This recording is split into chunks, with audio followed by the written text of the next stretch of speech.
bihira tayong makakita ng bata, neophyte, na lumalaban sa sistema. Sinampulan nila si Congressman Barsaga. Ngayon, tinitingnan nila yung legislative franchise ni Congressman Leviste. So babalik at babalik ako doon. Yung tax, yung estate tax ba nabayaran na? Hindi pa. Kasi kailangan maging patas. May hatol na yan. May hatol ng Supreme Court, final and executory. Hindi ko maintindihan bakit pag sa kalaban, ganun na lang silang kadiin. Pag sa kanila, pikit mata at okay lang yan. Kanina, tuhugin ko lang, sabi ni Ma'am Penny, ang nangyayari ngayon, marami ang nananahimik dahil takot. Pero marami din sa mga nagsasalita ang pinapatahimik. Hindi lang dahil takot, tinatakot sila. Di ba? I remember yung campaign nga na mahiya naman kayo, ang nangyari noon, yung mga contractors pa lang yung tinitira, sobrang excited ng gobyerno natin, yung admin natin. Kaya lang later on, lumabas yung mga testimonies, papalapit na doon sa palasyo, sa mga politiko, ang nangyari, pinapatay siya. At yung mga nagsasalita, mukhang may pattern na tinatakot talaga siya. And if you come to think of it, importante ito because the institution is being used right now because in a way, parang they really move fast against some critics. Gaya na nangyari kay Colonel Mangal and also kay Congressman Leviste. Any one of you would like to comment on that? Alam mo, Rob, yung kay Congressman Leviste, siguro ang komentaryo ko doon, bihira tayong makakita ng bata, neophyte, na lumalaban sa sistema. Sinampulan nila si Congressman Barsaga. Ngayon, tinitingnan nila yung legislative franchise ni Congressman Leviste. So babalik at babalik ako doon. Yung tax, yung estate tax ba nabayaran na? Hindi pa. Kasi kailangan maging patas. Babanatan mo si Congressman Leviste, siguraduhin mo wala kang butas.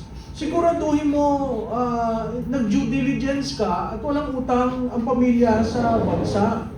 Biro mo kung ang nawala sa atin ay 1.5 trillion at yun ay ilang dolyares na nasa million ba o billion? Ang laki. At this time, na ang pangako ng dating Pangulo, Presidente Marcos Sr., 99% ibibigay sa Pilipino, at 1%, 90% sa Pilipino at 10% sa pamilya niya. Hindi yun nagagawa. Hindi rin nagagawa ang pagbayad, 'di ba? So ako, simula nung may hatol na yan, may hatol ng Supreme Court, final and executory, hindi ko maintindihan bakit pag sa kalaban, ganun na lang silang kadiin, pag sa kanila, pikit mata at okay lang yan. Kaya nga kailangan matuto na tayo sa paghalal ng ating pinuno. Yun yung sinasabi ko, sa supply side, maiiba ngayon ang naratibo ng taong hinahalal. Mas gusto nyo ba si Barsaga, si Leviste? Mga batang lumalaban, hindi natatakot tumindig at magtanong.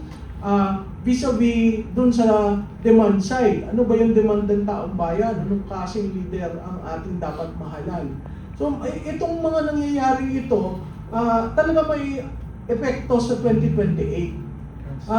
Yun nga lang, si Congressman Leviste, talagang naglalabas ng mga dokumento. May resibo. Oo, may resibo at kailangan lang talagang pag-aralan ng maigi yung mga yon para matunto natin sino ba talaga ang kumita at sino ang hindi. Imagine mo 314 legislators sa House of Representatives. Ang tanong ko, sino dun malinis? Sa Senado, 24. Sino dun malinis?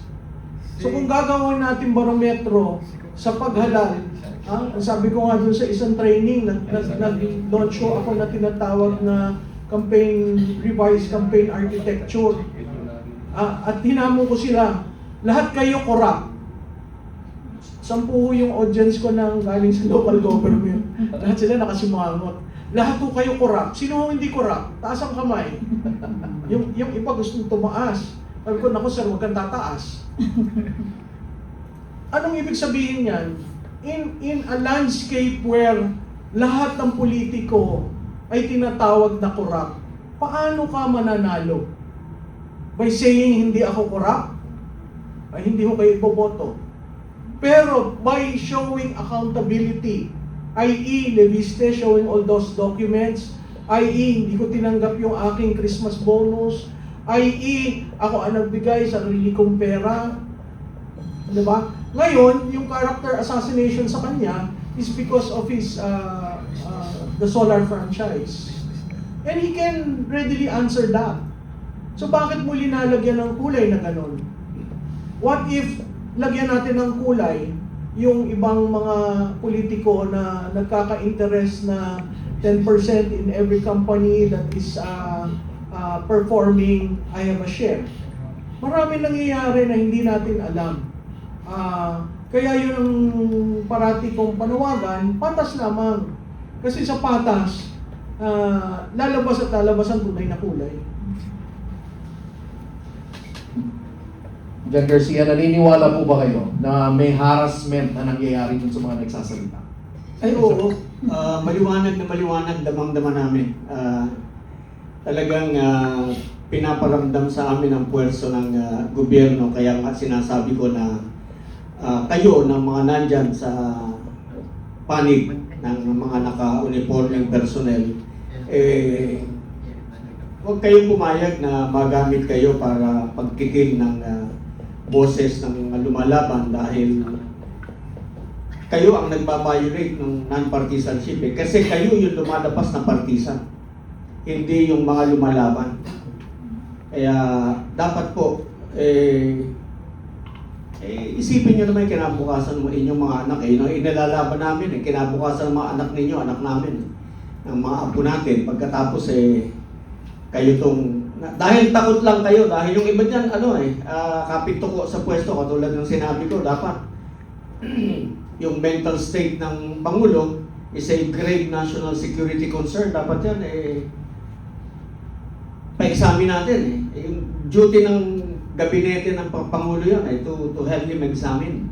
Sulatan nila yung Senate President at saka yung Speaker of the House at sabihin na dapat ipa-examine natin ang Pangulo para malaman natin ang tunay na kalagayan ng kanyang pag-iisip. Kung dahil may allegation na siya ay prolonged user ng cocaine. And when you do that for a long time, yung epekto kasi ng cocaine sa brain nakakashrink ng utak yan, nakakatuyo. And when it shrinks, hindi na parehas sa pag-iisip niyan.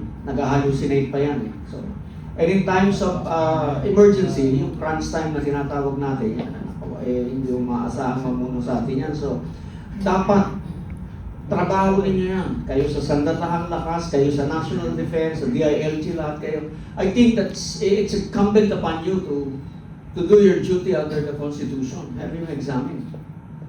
Para magkaalaman tayo, para ma-settle natin itong issue once and for all.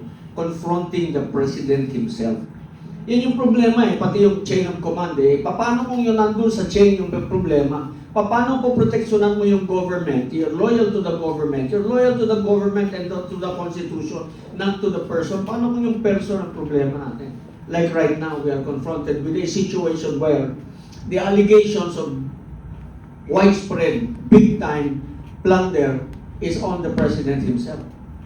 Bakit ayaw ninyong, why don't you ask him to face the music?